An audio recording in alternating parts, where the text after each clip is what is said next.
Здравей, Надежда! Здравей, Михаил!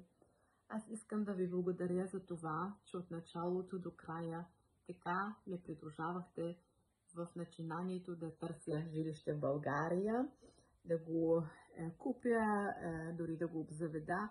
Благодаря ви, че така професионално ме придружихте на този път.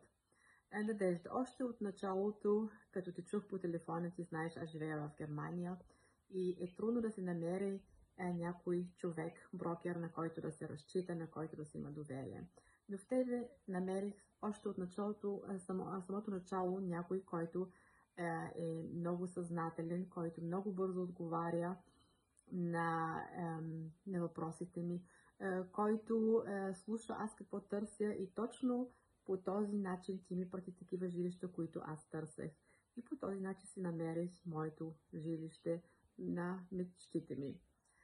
Благодаря ви за това. Също като се видяхме лично, това първо чувство се утвърди и просто вие ме придружавахте много професионално до края.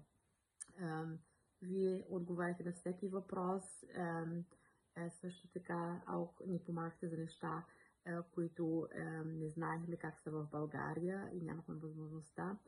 Дали е свързано с жилището или за други законни неща.